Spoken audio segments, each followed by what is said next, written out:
Dark pact, blood oath, deal with the devil. There are numerous names for it. It's meant as a metaphor for a person compromising their moral principles or integrity for salacious gain, typically financial. Money is the root of all evil, right? That's probably true in many cases of uncomfortable bargains, but there are countless other justifications for them. Extended youth and vigor, gaining the romantic favors of a desired mate, or making partner with the firm are other examples. Everyone has their own self-absorbed reasons for signing on the dotted line in these unsavory endeavors. Regardless of the motivation or goal, there's a price to pay in the end. There always is, and it can be steep. This is my story. I was an average man leading a mediocre existence who one day dared to dream of something more. The fact was, I was so ordinary that I didn't even possess the necessary imagination to define what that meant to me. I simply knew there had to be something else beyond what I already had. Money, fancy cars, better looks, or a beautiful woman who adored me. Those are the usually suspect upgrades mundane people like me frequently wish for.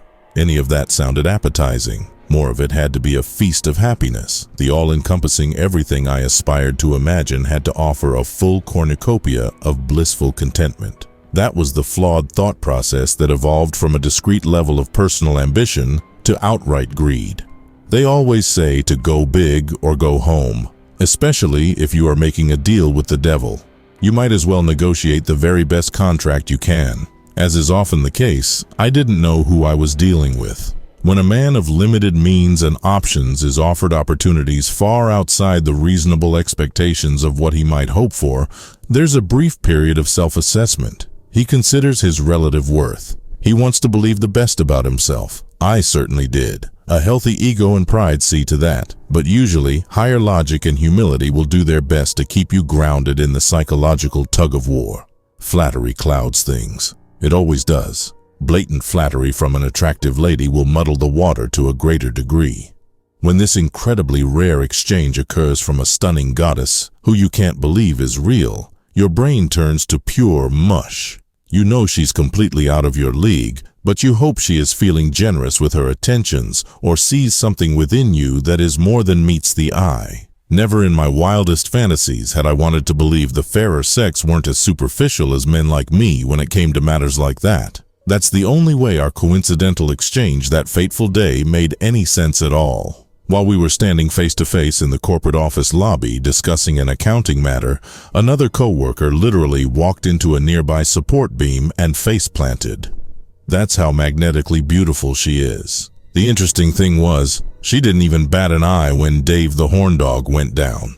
At the time, I chalked it up to false modesty on her part or out-of-this-world self-confidence. It clearly wasn't the first time something comical like that had happened in her presence. I felt bad, but old Dave was on his own this time. No one offered to help him get off the floor, including myself.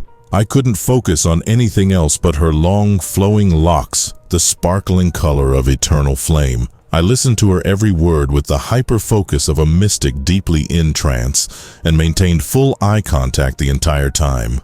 I couldn't begin to tell you, however, what was discussed by either of us. For all I knew, complete gibberish oozed from my drooling maw. Thankfully, her smile was reassuring. It seemed to convey I had somehow managed to offer appropriate responses and insightful ideas about the matter she contacted me regarding. Honestly, no one was more surprised than myself that it wasn't me who smacked into the wall. Her twinkling eyes peered through my soul and sent a visceral shiver down my spine. Her Cupid's bow lips and feminine tongue were the essence of carnal male fantasy. The melodic voice addressing me was the most perfect balance of tantalizing and yet commanding I'd ever witnessed. It was as if I was someone she utterly adored. I was putty in her hands, and when she asked if we could meet again for lunch to discuss other issues on her mysterious mind, all I could do was nod slowly. I hoped I wasn't sporting a stupid, absent grin. As we parted, she reached over and touched my arm as a traditional gesture of affection. I might have been thrilled ordinarily, but instead of feeling warm or flirtatious, her touch actually felt like an acidic chemical burn. I was instantly triggered by overwhelming visions of suffering and darkness. The experience drained the very essence of life from me, and it's a wonder I didn't lose my bladder. Unfortunately, she let go of me right before I came to my senses. I have to wonder what it would have taken to snap me out of her enchanting spell. At the restaurant, she sat beside me, girlfriend style. I couldn't believe my incredible luck. I took it as a sign she was interested in me, beyond being co-workers at the accounting firm. When she placed her slender hand on mine, there was no sudden jolt of diabolic evil this time. She was wisely wearing gloves, but I didn't make the connection. Who could have? Yes, I remembered then that she was way out of my league, but I was already under her charms. Our flummoxed server spilled our drinks all over the table when he made eye contact with her in what was to become a reoccurring pattern around Daphne. She paid the event no notice as he apologized profusely. No one with eyes could blame the poor sap. If it was even possible, she was more stunning than she had been earlier in the office. I was on cloud 9 of Sapsville. That's when the reality distortion field of male stupidity fully kicked in. Being in the company of such an incredible woman makes a mediocre fool believe he deserves her attention. My confidence grew out of proportion with the facts. All I knew was that I was on an opportunistic wave, and I was determined to ride it until I came crashing down. A man of my obvious limitations doesn't look too much at a gift horse. I wish I had. Daphne teased both a demure interest in me and an alternatively masterfully push. As my mind reeled from the unbelievable stimuli, I summoned the courage to put my arm around her waist, but it was as if an electric current flowed within her svelte body. I could almost feel high voltage coursing through her form-fitting skirt. The hair on my arm initially stood on end, but then seemed to recoil and singe as I tried to get any closer to her. That should have been a wake-up call that something was definitely wrong with my enchanting date from the 8th floor. But I was too busy soaking up the romantic envy of every man in the room and the jealous scorn of every woman scowling at us. It was beyond intoxicating and messed with my ability to think straight, as if I needed anything else working against my own good sense and self-interest. I paid the bill and rose to guide her out of the booth. She winked seductively and suggested we immediately go back to her place to discuss things which I wanted. Like a moron, I started to remind her that we still had the rest of the workday to complete, but caught myself mid-sentence before I ruined what I assumed was the greatest opportunity of my pathetic life. "What about Mr. Lauderman? He'll have our heads for skipping." "I'll call and tell him we aren't coming back to the office this afternoon," Daphne explained matter-of-factly. It was as if she was the chairman of the board herself. "He does exactly what I tell him to do." I looked at her in bemused disbelief. I thought she was merely another hopeful associate like me, but her expression was dead serious. She obviously had clout with management, so I accepted what she said at face value. For all I knew, she was the old man's daughter. Then, like a butcher leading a bull to the slaughter, I accepted her gloved hand and followed her back to her lavishly decorated luxury apartment. "Charles, do you want to make partner at the firm, or make me?" I grinned like a damn fool at her cheeky innuendo, and then blurted out like an entitled blowhard. I was so puffed up with undeserved confidence that I went straight for the gold. I want it all, and I want it now. To my surprise, she said that both of my lofty desires could be arranged. That is, as long as I signed a standard boilerplate contract she happened to have prepared with her.